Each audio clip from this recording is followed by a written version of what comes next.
When did you realize that you will be a conductor? Well, chronologically, you know, at 4 I was on the piano. At 6, 7, 8, when I was a child, I was on then the violin. I entered the Paris Conservatoire. I was 11, 12, and then when I was sort of a teenager, at 14, 15, I started playing with my father. So I used to play the violin for a long time. I think that is important to remember that, you know, I am not, how can I say, self-declared conductor. So I played the violin until I was 45 and 50, you see, and really my development as a conductor took nearly 20 years. And of course I have inherited with me a lot of the instrumental approach in my conducting. I have a very strong and acute instrumental feeling and understanding. What is your impression of the time Lahti? Very impressive to find an orchestra of that quality, which is absolutely special, in a small place, if I may say, like Lahti. So I think that contributes certainly to the quality of life of a place like Lahti. Castel Nuovo Tedesco.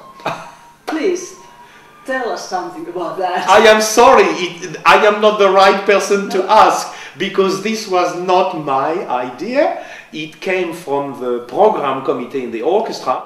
You might not consider it as essential music, but it's luxury music. It's music of people who were, once again, very cultured people, happening all in the 20th century.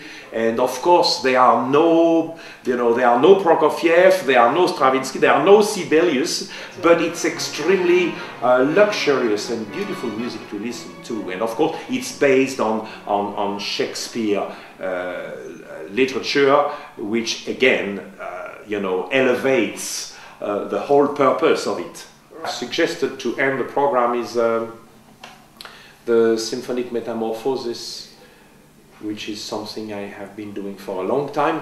I remember playing that piece in the first desk of the Tanglewood student orchestra, and I was a student myself in those days. I was sitting first desk, and there came Leonard Bernstein, who was sort of coaching us, and he was spending the summer in Tanglewood in America, and so it was the plan that he would lead us for a rehearsal of symphonic metamorphosis. And he, you know, the lifestyle of Bernstein was not quite orthodox, and so that morning he forgot to put his alarm clock.